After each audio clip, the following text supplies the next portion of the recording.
그래서 오늘 출애굽기 23장의 말씀에도 너희들은 맥주절을 지키라 라고 말씀을 하고 있는 거예요. 그럼 우리가 어떻게 맥주절을 지켜야 될 것이며 그 맥주절 과연 하나님께서 우리에게 주신 의미가 무엇이며 왜 그것을 우리에게 지키라 하셨는가를 우리가 봐야 되지 않겠습니까? 그때에 신명기 9장 9절 말씀에 보면 그때가 언제입니까? 이 출애굽기 19장의 말씀입니다. 이제 모세가 하나님께 가서 하나님의 그 두 돌판, 10계명의 두 돌판을 받고 이 맥주절을 지키라라고 하신 그 말씀을 받았던 그때에 내가 돌판들 곧 여호와께서 너희와 세우신 언약의 돌판들을 받으려고 산에 올라가서 40주 40야를 산에 머물며 떡도 먹지 아니하고 물도 마시지 아니하였더니 라고 말씀하죠. 그러니까 모세는요, 이 시내 광야에서 하나님의 말씀을 받기 위하여 시내 산에 올라갔습니다. 근데 거기서 40주 40야를 산에 머물렀고 금식을 했다라는 거죠. 떡도 먹지 아니하고 물도 마시지 아니하고 오직 하나님의 말씀을, 그래서 출애굽기 20장 1절 말씀부터 출애굽기 31장 8절 말씀까지 이 말씀을 40일 동안 하나님께로부터 받은 겁니다. 그 하나님께로부터 받은 말씀 중에 하나가 맥주절을 지키라라는 말씀인 거죠. 그런데 보세요. 사실 그렇습니다. 이스라엘 백성들이 출애굽하고 이제 하나님께서 출애굽을 하신 그 시점부터 3개월이 지난 시점이에요. 아직 가나안 땅에 들어가지도 않았습니다. 출애굽하고 3개월이 지난 지금 11번째 정착지에서 하나님께서 이스라엘 백성들에게 말씀하시는 거죠. 맥주절을 지키라. 그래서 출애굽기 19장 1절 2절 말씀에 보면 이스라엘 자손이 애굽 땅을 떠난 지 3개월이 되던 날 그들이 시내 광야에 이르니라. 이제 시내 광야에 이른 겁니다. 그들이 르비딤을 떠나 시내 광야에 이르러 그 광야의 장막을 치되 이스라엘이 거기 산 앞에 장막을 치니 그 산이 뭡니까? 시내산입니다. 그때 장막을 치고 하나님께서 모세를 시내산으로 부르시고 40일 동안을 그곳에서 이제 뭐 한 거예요? 십계명의 두 돌판과 이스라엘 백성들이 지켜야 될 계명들을 모세에게 말씀하시고 그리고 31장에서 이제 모세가 이스라엘 백성들을 향하여 이 하나님께서 우리에게 주신 말씀을 너희가 지켜야 된다라고 선포하는 말씀입니다. 그런데 사실 이스라엘 백성들이 광야에서 진을 몇 번을 쳤냐면 42번을 정착을 했습니다. 그래서 이 42번의 정착을 한 내용을 이제 7월 넷째 주 수요일부터 42주 동안 이제 수요일 저녁에 말씀을 선포한 겁니다. 이 말씀이 궁금하신 분들은 7월 넷째 주 수요일부터 42주 동안 빠지지 않으시면 돼요. 예, 아멘. 근데 맛보기로 보세요. 애굽을 떠나 첫 번째 정착한 것이 숫꽃. 그 숫꽃의 의미는 하나님께서 보호하셨다라는 거죠. 두 번째는 에담, 구속의 은혜를 알라. 세 번째는 믹돌 앞, 안전함에 거하라. 여호와 하나님과 함께 있으면 안전하다라는 겁니다. 네 번째는 마라. 그곳에서 회개가 하라는 거죠. 하나님께 불평과 불만을 가지지 말고 회개하면 쓴 물이 하나님께서 마실 물로 바꾸어 주시겠다. 엘림, 말씀과 계명을 따라 살아라. 홍해가, 하나님을 의지하여야 된다. 신광야, 하나님의 사랑을 알아라. 돕가, 하나님께로 나아오라. 알루스, 순수한 십자가의 복음을 가져라. 르비딤, 영적인 갈증과 육적인 문제를 르비딤에서 해결하시고 이제 11번째 신의 광야에서 하나님께서 이스라엘 백성들에게 주신 그 말씀, 맥주절을 지키라. 그런데 그 말씀의 의미는 뭐냐? 함께 따라 하시겠습니다. 하나님께 속한 자가 돼야 된다. 믿습니까? 하나님께 속한 자가 돼야 된다라는 거예요. 그래서 절기를 지키라는 겁니다. 창세기의 말씀은 천지를 창조하신 하나님을 믿느냐? 출애굽기의 말씀은 예수 그리스도의 보혈로 말미암아 구원받음을 믿느냐? 그리고 뭐 하는 거예요? 레위기의 말씀은 뭐라고 말씀을 드렸습니까? 하나님을 믿고 예수 그리스도를 믿는 자는 이제 레위기에서 하나님을 예배하는 5가지 예배를 가르치시잖아요. 그게 하나님의 사람들인 줄 믿습니다. 그러니 신의 광야에서 하나님께서 이스라엘 백성들에게 두 돌판을 주시고 신의 광야에서 절기들을 지켜야 될 말씀을 주신 이유는 그것을 말씀을 지키고 그 절기를 지키는 자라야 누구에게 속한 자녀라는 겁니까? 하나님께 속한 자녀라는 뜻인 줄 믿습니다. 그래서 이 말씀을 주신 겁니다. 그래서 11번째 신의 광야에서 하나님께서 모세를 통하여 맥주절을 지키라. 이것은 너희가 지킬 규례다 라고 말씀을 하셨거든요. 그러니까 출애굽하고 3개월이 지난 지금 하나님께서 이스라엘 백성들에게 주신 말씀은 내게 속하기 위하여 너희가 하나님의 진정한 백성이 되기 위해서는 광야에서 단체 생활할 때 필요한 모든 것, 가정의 생활에 또 사회생활에 신앙생활에 대한 모든 것을 다 뭐 하셨습니까? 말씀해 주셨습니다. 이대로 뭐 하라는 거예요? 살아라 라는 겁니다.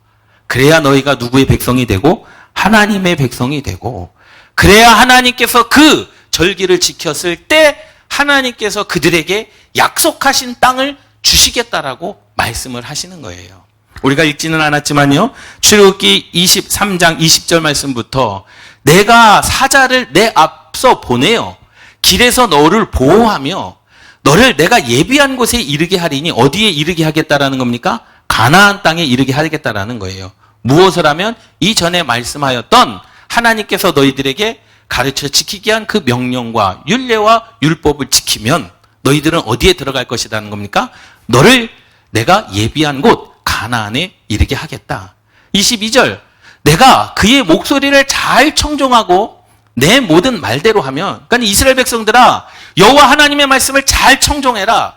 그리고 여호와 하나님의 말대로 너희들이 행하면, 23절, 내 사자가, 하나님의 사자가 너희들의 앞서가서 너를 아모리 사람과 헷 사람과 브리스 사람과 가나안 사람과 히위 사람과 여부스 사람에게로 인도하고 나는 그들을 뭐하리라? 끊으리라. 여러분, 가나안 땅을 이미 하나님께서 이스라엘 백성들에게 주신 줄 믿습니다. 여호수아와 갈렙은요, 이 말씀을 믿었던 거예요.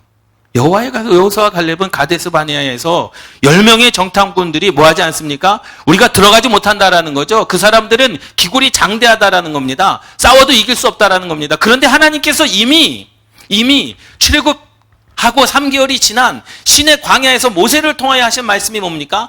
내가 그 땅을 그들에게 인도했던, 너희들이 인도하던 그 땅에 사는 모든 사람들을 다 뭐 하시겠다라는 거예요? 끊어버리시겠다라는 겁니다. 누가 하시겠다라는 겁니까? 하나님께서 하시겠다라는 겁니다. 그러니 너희는 믿음만 가지고 나아가라는 거죠. 내가 여호와 하나님께서 그 사자가 너보다 앞서가서 너를 아모리 사람과 헷 사람과 브리스 사람과 가나안 사람과 히위 사람과 여부스 사람에게로 인도하고 나는 그들을 끊으리라. 이것이 하나님의 약속 있는 계명인 줄 믿습니다. 25절 말씀 보세요. 내 하나님 여호와를 섬기라. 그리하면 여호와가 너희의 양식과 물의 복을 내리고 너희 중에서 병을 제하리니 내 나라에 낙태하는 자가 없고 임신하지 못하는 자가 없을 것이라. 내가 너의 날수를 채우리라. 내가 왕벌을 내 앞에 보내리니 그 벌이 휴이 족속과 가나안 족속과 헷 족속을 내 앞에서 쫓아내리라. 아멘. 누가 쫓아내시겠다라는 겁니까? 하나님께서 쫓아내시겠다라는 거예요. 그렇기 때문에 뭐 하라는 거예요? 절기의 예배를 지켜라. 이렇게 하시겠다라고 하는 그 약속은 뭡니까? 너희가 내게 속하면, 우리가 하나님께 속하면 하나님께서 주신 약속의 복이 여러분들의 소유가 되는 줄 믿습니다. 여러분들이 하나님의 말씀에 사로잡혀 살면 하나님께서 이 모든 말씀을 여러분들의 삶 가운데 그대로 이루어 주실 줄 믿습니다. 이것이 바로 축복의 약속임을 깨달으시기 바랍니다. 그러니 모든 인생들의 사건에는 처음이라는 부분, 그 하나님이 계시기 때문에 이 처음이라는 것에 명령을 하신 그 처음 것은 다 누구 것이라는 거예요?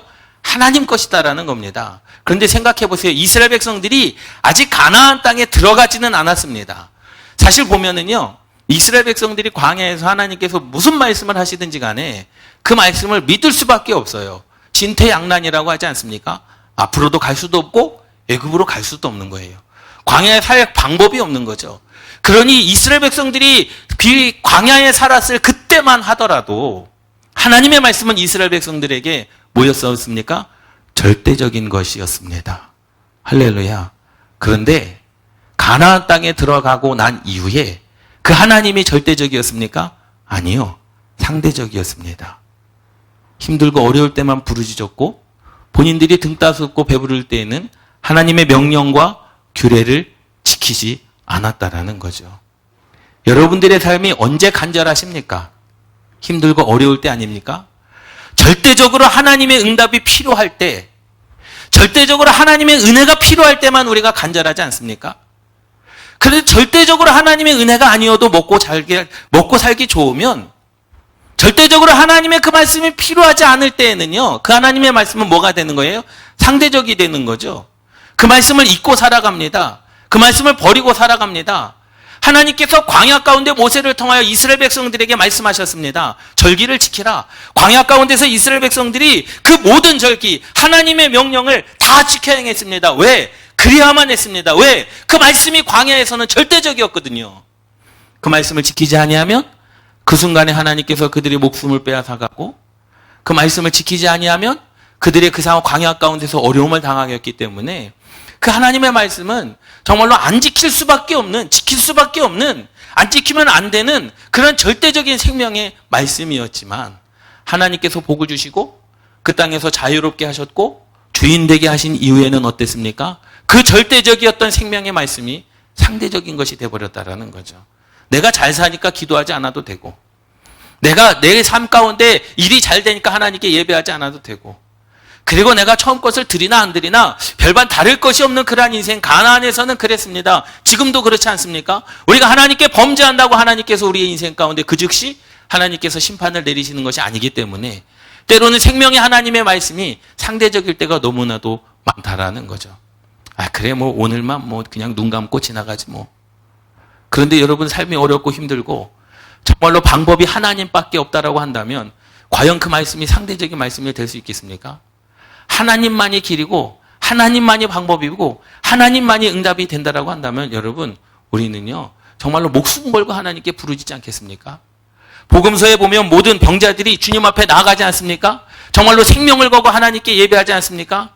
다윗의 자손 예수여 나를 불쌍히 여기소서 그냥 큰 소리로 얘기했겠습니까? 아니요. 목이 찢어져라 선포하지 않겠습니까? 왜? 그것이 기회였기 때문에, 인생의 마지막의 기회였기 때문에, 주님이 아니면 안 되기 때문에 온몸이 부르터져라 그렇게 하나님께 부르짖지 않았겠습니까? 그런데 우리에게 그러한 간절함이 있느냐라는 거죠. 삶이 평안할 때는 사실 우리가 하나님께 부르짖지 않습니다.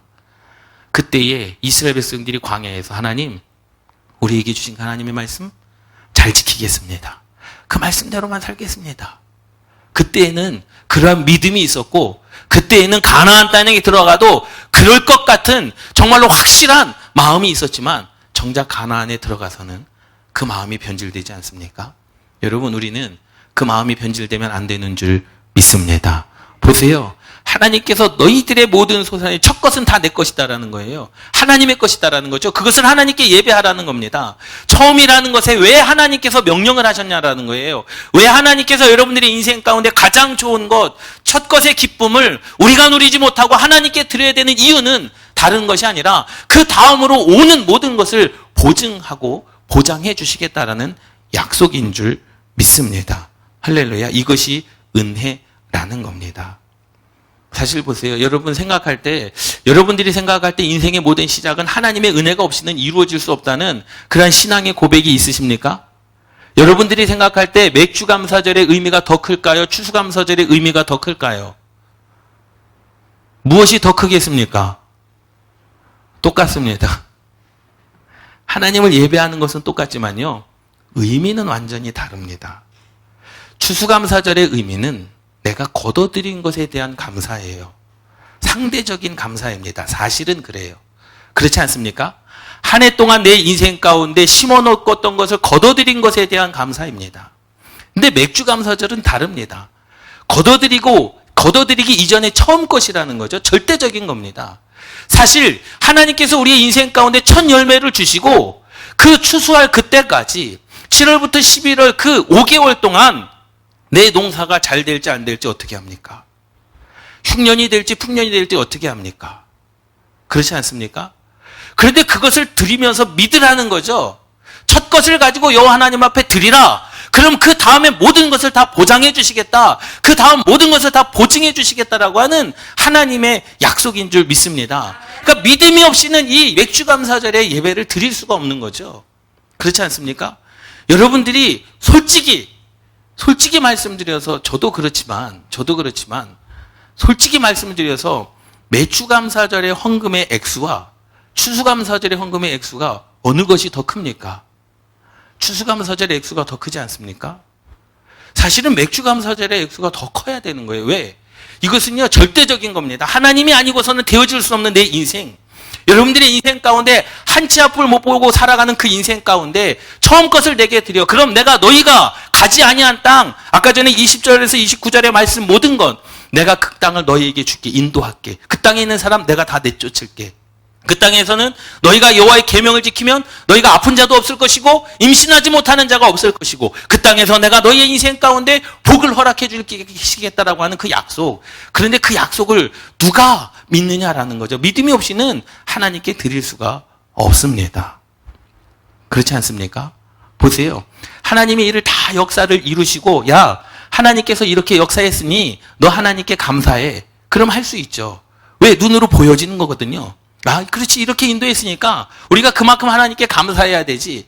그런데 아직 우리가 살아보지 못한 그 인생을 위하여 너희들의 첫 것은 하나님의 것이니까 하나님께 드려라. 맥주절의 절기를 지켜라. 추실절의 절기를 지켜라. 그런데 그것을 정말로 믿음으로 드릴 수 있는 신앙은요, 결코 쉬운 신앙이 아님을 깨달으시기 바랍니다. 이 맥주 감사절의 이 감사의 그 의미는요, 절대적인 겁니다. 모든 인생의 모든 시작점은 하나님의 은혜가 없이는 이루어질 수 없다는 신앙의 고백인 줄 믿습니다. 생각해 보세요. 여러분들이 이제 6개월을 살았으니 그것은 감사하죠. 여러분들의 인생 가운데 6개월 동안 하나님께서 인도해 주셨기 때문에 산 거 아니겠습니까? 우리 교회도 하나님께서 보호해 주셨기 때문에 이제까지 온 거 아니겠습니까? 그럼 앞으로 6개월을 여러분 믿음으로 살아가시기를 주님의 이름으로 축원합니다. 그 처음 것을 하나님께 드리시기를 축원합니다. 그 5개월 동안 이 세상의 판도가 어떻게 바뀔지 어떻게 합니까? 그 6개월 동안 초실절을 드리고 맥주절을 드리고 그리고 추수감사절 그 수장절을 드릴 때까지 그 기간 동안 세상의 판도가 어떻게 바뀔지 어떻게 합니까? 내 인생이 어떻게 바뀔지 어떻게 합니까? 지나고 온 인생을 감사하는 것은요, 누구나 할 수 있습니다. 그래, 그때는 힘들었는데 지나고 보니까 하나님의 은혜였다. 그래, 그때는 정말로 죽을 것 같은 고통이었는데 지나고 보니까 그때도 하나님께서 나와 함께 하셨구나 라고 감사는요 할 수 있습니다. 정말로 신앙이 있는 사람들이라면 그러한 감사를 할 수 있지만 아직 살아보지 않은 그 날, 아직 살아보지 않은 그 인생, 아직 살아보지 않은 그 신앙을 향하여 우리가 하나님께 감사할 수 있는 그 신앙은요, 결코 쉬운 신앙이 아님을 깨달으시기 바랍니다. 맥주절을 지키라. 너희의 초실의 모든 것은 다 여호와 하나님의 것이다라는 거죠. 믿습니까? 여러분, 그러한 신앙이 있기를 주님의 이름으로 축원합니다. 그래서 첫 열매를 드린다라는 것, 그 하나님이 아니고서는요 살 수 없다라는 의미입니다. 주님, 내가 하나님의 말씀대로 살겠습니다. 사실 그래요. 이스라엘 백성들이 지금 출애굽하고 3개월이 지난 시점에 모세를 통하여 시내산에서 받은 말씀을 이스라엘이 받는 거 아니겠습니까? 함께 따라 하시겠습니다. 그 상황에서 뭔들 못하겠냐? 그 상황에서는 이스라엘 백성들이 뭔들 못하겠습니까? 그렇지 않습니까? 종되었던 땅에서 나와오고 11번째 있을 때까지 하나님께서 그들을 보호하시겠다, 인도하시겠다, 책임져 주시겠다, 해결해 주시겠다, 너희가 내게 속하라라고 하는 그 말씀을 주시면서 이끌어 주신 그 은혜. 이제 가나안 땅만 들어가면 모든 것이 다 해결되는 거 아니겠습니까? 우리나라 이야기에도 그러한 이야기가 있지 않습니까? 화장실 들어갈 때의 마음과 화장실 들어가고 난 후에 마음이 달라지는 것.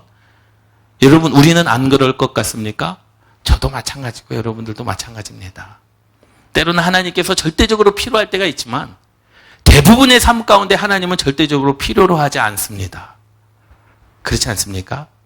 내 인생 가운데 문제가 있고 힘들고 어려울 때 기도의 제목이 있을 때만 우리가 하나님을 절대적으로 필요로 하고 기도하지만 대부분의 시간 가운데, 대부분의 삶 가운데 하나님을 절대적으로 우리가 인정하지 않습니다. 내 뜻대로, 내 생각대로, 내 방법대로 하나님께 기도하지 아니하고 일하고, 하나님께 기도하지 않고 하루를 살아가고, 하나님께 기도하지 아니하고 밥을 먹고, 하루에 기도하지 아니하고 인생을 살아가는 그런 어리석은 인생을 우리가 살아가지 않습니까? 하나님께 은혜를 주셨기 때문에, 하나님께서 은혜를 주셨기 때문에, 그리고 하나님께서 은혜를 주셔야지만 추수물을 거둘 수 있음을 고백하는 의미가 맥주절의 의미입니다.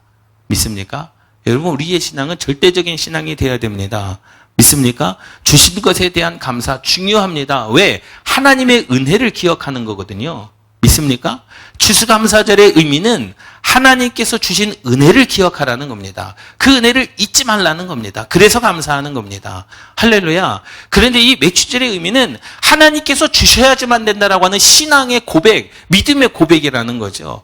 그러니 이 맥주감사절과 추수감사절이 하나가 돼야 되는 겁니다. 맥주감사절 따로 추수감사절 따로 드리는 것이 아니라 그 하나님의 말씀 안에서 이스라엘 백성들이 40년 광야 생활이 하나가 되었던 것처럼 저와 여러분들의 신앙이 하나가 되시기를 주님의 이름으로 축원합니다. 상대적으로 복을 주셔서 감사하는 것, 조금 부족하면 감사하지 않는 것이 아니라 절대적인 감사를 하라는 거죠. 절대적인 하나님의 은혜, 그것을 신뢰하라는 겁니다. 오늘 주신 은혜, 그 생명으로 여기라는 겁니다. 여러분들이 인생 가운데 평안하고 잘되고 인생 가운데 모든 문제가 술술 다 풀려나간다 할지라도 하나님의 은혜는 절대적으로 필요한 줄 믿습니다. 사나 죽으나 우리 하나님의 은혜는 절대적으로 필요한 것이고, 내 인생 가운데 어려움이 있으나 없으나 하나님의 은혜는 절대적으로 필요한 것이고, 하나님의 손길은 필요한 줄 믿습니다. 그러한 신앙을 가지라는 거예요. 세상 사람들처럼 여호와 하나님을 상대적으로 그렇게 만나지 마시고요, 날마다 절대적인 하나님을 만나시기를 주님의 이름으로 축원합니다. 이 초실절의 감사는 모든 추수를 다 마치고 드리는 감사와 조금 다르죠. 주실 은혜, 정말로 제 앞을 내다볼 수 없는 그 인생에 대한 하나님을 향한 정말로 진실한 예배인 줄 믿습니다. 여러분 신앙생활을 한번 점검해 보십시오. 과연 나는 어떠한 인생, 어떠한 신앙생활을 했느냐라는 거예요. 여러분들의 기도가 언제 간절하십니까? 하나님의 말씀을 언제 가장 사모하십니까? 하나님의 말씀을 언제 정말로 인생 가운데 내가 그거 아니면 아니겠다라고 하는 그러한 결단이 언제이십니까? 힘들고 어려울 때, 하나님이 필요할 때 아닙니까? 그런데 보면 그 하나님은 우리가 힘들고 어려울 때만 필요한 것이 아니라 우리가 오히려 잘되고 평안할 때 그 하나님의 은혜가 더욱더 필요한 줄 믿습니다. 그 하나님의 은혜를 고백하는 삶이 필요하다라는 거죠. 그래서 가장 처음의 시점에 하나님을 고백하는 것, 좀 더 경건하고 더 본질적인 의미, 하루를 시작할 때도 하나님의 은혜가 필요합니다. 한 달을 시작할 때도 하나님의 은혜가 필요합니다. 여러분들이 직장 생활을 하실 때 그 자리에 앉아서 하루를 시작하는, 업무를 시작하는 그 시간 하나님의 은혜가 필요합니다. 사람을 만나기 전에, 계약하기 전에, 그 사람과 만나기 전에 하나님의 은혜가 필요합니다. 그때 어떻게 하시겠다라는 거예요? 내가 사자를 내 앞서 보내요. 길에서 너를 보호하여. 여러분, 가는 길에서 하나님께서 뭐 하시겠다? 보호하여. 너를 내가 준비한 곳에 이르게 하겠다라는 겁니다. 할렐루야. 이 감사가 있는 자들에게만 주시는 하나님의 은혜라는 거죠. 그 길에서 보호하시겠다라는 겁니다. 가나안 땅까지 들어가는 그 길에서 여호와 하나님께서 보호하시겠다라는 거예요. 그 전에 너희가 누구에게 속한 자가 되라는 겁니까? 하나님께 속한 자가 되라는 겁니다. 그러니 믿음의 사람들은 절기를 지켜야 되고 믿음의 사람들은 하나님께 예배해야 되는 줄 믿습니다. 그리고 내가 너를 예비한 곳에 이르게 하겠다라는 거죠.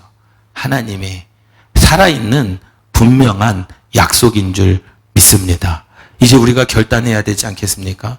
레위기 2장 14절 16절 말씀에 보면 너는 첫 이삭의 소재를 여호와께 드리거든 첫 이삭을 볶아 찌은 것으로 내 소재를 삼되 그 위에 기름을 붓고 그 위에 유향을 더할지니 이는 소재니라. 제사장은 찌은 곡식과 기름을 모든 유향과 함께 기념물로 불사를 지니 이는 여호와께 드리는 화제니라. 무엇입니까? 우리의 모든, 그래서 추수감사절보다 맥주감사인 초실절이 더 큰 신앙의 고백이 되는데 이것은 뭐라는 거예요? 우리에게 주어진 모든 은혜의 시작점에서 하나님께 감사의 고백을 시작하라는 것인 줄 믿습니다. 하나님의 일하심을 정말로 믿으십니까? 하나님께서 주심을 감사하십니까? 여러분 믿고 감사하시기를 바랍니다. 예, 제자들에게 예수님께서 책망하시지 않습니까? 야, 보지 않고 믿는 것이 더 큰 믿음이다. 너희는 보고 믿으려고 하느냐? 아니, 보지 않고 믿는 것이 더 큰 믿음이라는 거예요. 주신 것에 대한 감사는요, 누구나 할 수 있습니다. 왜? 보여지는 거기 때문에, 주신 것에 대한 감사이기 때문에. 그런데 아직 내 인생을 살아가지 못한 인생 가운데 감사하는 것, 사실 그것이 정말로 진짜로 감사가 되어 그 감사함이 내 인생 가운데 열매가 되어 돌아올지 안 돌아올지 어떻게 하냐라는 거예요. 초실절을 드렸는데 그 추수감사절 때까지 수장절까지 그 긴 시간 동안 인생의 판도 세상의 판도가 어떻게 바뀌어질지 어떻게 하냐라는 겁니다. 정말로 초실절에 대한 감사는 하나님께 드렸는데 그 땅 가운데 흉년이 될지 풍년이 될지 비와 바람이 날씨가 어떻게 될지 어떻게 하냐는 거예요. 그러니 여호와 하나님을 믿으라는 겁니다. 너가 할 수 없으니 모든 시작에 그 모든 것을 누구에게? 하나님께 드리라는 말씀임을 깨달으시기 바랍니다. 보세요. 아브라함의 신앙이 그거거든요. 아브라함의 신앙은요, 바로 이 맥추절, 초실절의 신앙을 가지고 있었습니다. 그는 갈 바를 알지 못하고 따랐다라는 거예요. 자기 인생이 어디로 갈지 모릅니다. 자기의 인생의 정착지가 어디인지도 모릅니다. 자기의 인생이 어떻게 해야 될지도 모릅니다. 그러나 하나님께서 지금 이 순간에 가라는 거죠. 그런데 그 말씀만 믿고 따라갔습니다. 그래서 결국에는 믿음의 조상이 된 줄 믿습니다. 할렐루야. 하나님께서 이스라엘 백성들에게 아직 가나안 땅에 들어가지 않았는데도 이러한 말씀을 주신 이유는 뭡니까? 이스라엘 백성들을 너무 잘 알고 계셨기 때문에 그들이 가나안 땅에 정말로 종되었던 자들이 주인된 땅에 들어가면 그들이 어떻게 살 것을 이미 알고 계셨기 때문에 지금 3개월이 지난 후에 이스라엘 백성들에게 말씀해 주셨고, 그리고 39년이라는 그 긴 세월 동안 이스라엘 백성들을 광야에서 예배의 훈련을 시키지 않았습니까? 39년이라는 시간 동안 훈련을 받았어도 가나안 땅에 들어가서 하나님을 배신합니다. 39년 동안 절대적인 하나님의 말씀을 가지고 인생을 살았어도 가나안 땅에 들어가서 하나님의 말씀이 절대적이지 않습니다.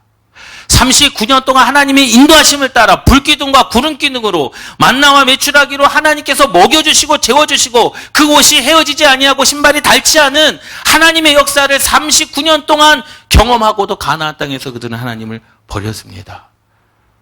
여러분, 그러니 신앙생활이 얼마나 힘드냐, 그리고 내 인생을 하나님께 맡긴다라고 하는 것이 얼마나 힘들고 어렵냐라는 거예요.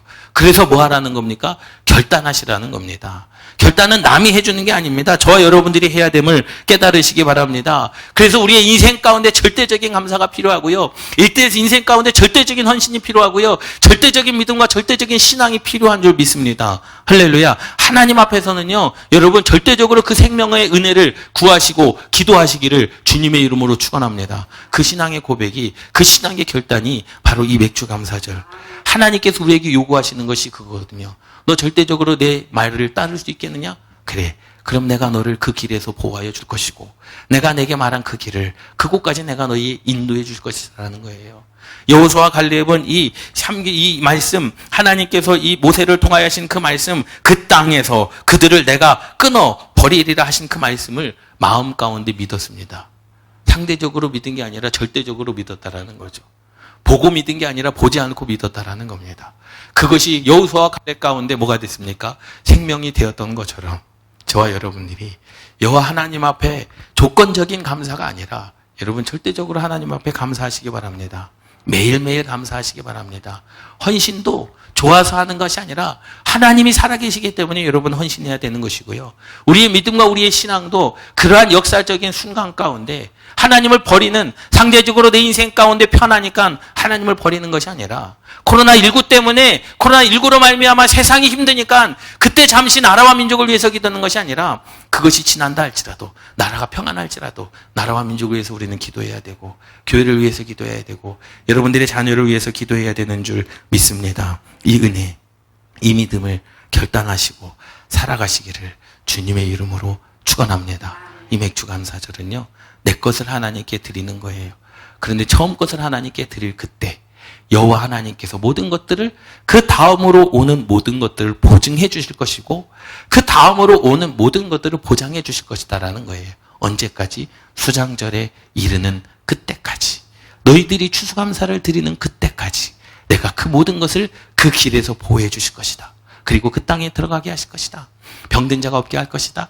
그리고 임신하지 못하는 여인이 없게 하실 것이다. 그 땅의 거인들을 내가 끊어버리리라. 이것이 하나님 안에 있는 절대적인 생명의 약속인 줄 믿습니다.